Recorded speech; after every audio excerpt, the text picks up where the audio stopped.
የመቅደላ አምባ ዩኒቨርሲቲ በተለያዩ መርሃ ግብሮች ያስተማራቸውን ተማሪዎቹን ባስመረቀበት ወቅት ውጤታማ ሆነው በማዕረግ ካስመረቃቸው ተማሪዎቹ የሴቶች ተሳትፎ በጉልህ የሚጠቀስ ነው። ለአብነትም ተማሪ ቃል ኪዳን ታዘብ ከቢዮሎጂ የትምህርት ክፍል 51 ኤ+ እና 6 ኤ በማምጣት 4 ነጥብ በማስመዝገብ አጠቃላይ የ2 ዋንጫ የማዕረግ እንቁ ተሸላሚ ሆናለች። ተግቶ መስራት የዛሬ ስኬቴ መሰረት ነው ያለችው ተማሪ ቃል ኪዳን በውጤቱ ደስተኛ መሆኗን ገልጻለች። ከገጠር የምንመጣ ልጆች ፋዘር አባታችን ለሰብል ማዳበሪያ መግዛት ያለበት ከሱ ቀንሶ ነው ለኛ ብር የሚልክ። ስለዚህ ወላጆቻችን ለምን እንደላኩን እያሰብን ትኩረት አድርገን ያው ትምህርታችን ላይ ብቻ ትኩረታችን ቢሆን ስኬታማ የማንሆንበት ምንም አይነት ምክንያት የለም። አስተማሪዎቹን በጣም ማመስገን እፈልጋለሁ ከሚገባው በላይ ማለት ነው።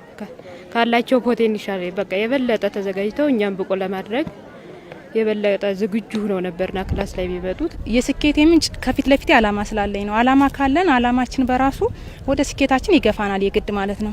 ያለ አላማ ስንንቀሳቀስ ብቻ ነው ዝቅተኛ ልንሆን የምንችለው እንጂ አላማ ካለን እዛ ለመድረስ ብዙ ነገር እንከፍላለን ማለት ነው። የስኬቴ ሚስጥር አንደኛ ጊዜን በአግባቡ መጠቀም፣ ሁለተኛ ጓደኛ መምረጥ። ጓደኛ ከሚባለው በላይ ግቢ ላይ ትልቅ ኢፌክት አለ። ያቻ ግፊትን ለመቋቋም እና የተለያዩ ነገሮችን ለማድረግ እና ጊዜን በአግባቡ መጠቀም ማለት ነው። ከፋፍዬ ሙሉ ብዙ ሰዓት ማንበብ ሳይሆን ከፋፍዬ ማንበብ ባለብኝ ሰዓት እያነበብኩ ለዚህ ውጤት ባለቤት ሆኛለሁ ማለት ነው። የህይወት መርህ ሊኖረን ይገባል። እኔ ራሴ የህይወት መርህ ምን ይላል መሰለክ? ሳትሮጥ አትሸነፍ የሚል መርህ አለኝ። እሱ ምንድነው?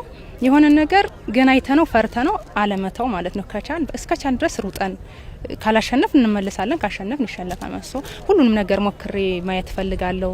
ኢቭን አካውንቲንግ ዲፓርትመንት ስገባ ይከብደኛል የሚል አስተሳሰብ ነበር፣ ግን በቃ መሮጥ አለብኝ ብዬ ገባው። እግዚአብሔር ይመስገን እዚህ ደርሻለሁና ኦፕን ማይንድድ ነኝ። ለትምህርት ደግሞ ባገኘሁት አጋጣሚ ተማሪ ነኝ፣ እማራለሁ።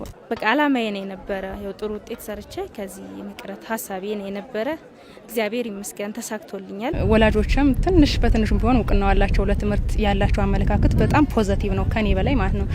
እኔ ደግሞ ያንን እውን ማድረግ ፈልግ ነበር። ገና ትምህርት ቤት ስገባ ጀምሬ አላማ አለኝ ማለት ነው። እንደውም እንዳጋጣሚ ሆኖ መምህር ነበር በዛ ሰዓት አላማ የራሱ አሁንም እንደዛ ተብያለሁ። አመሰግናለሁ። የመቅደላ አምባ ዩኒቨርሲቲ ሴኔትም 3ቱም ተማሪዎች በዩኒቨርሲቲው በመምህርነት እንዲያገለግሉ ወስኗል። ተማሪዎቹም በዩኒቨርሲቲው ውሳኔ መደሰታቸውን አጋርተውናል።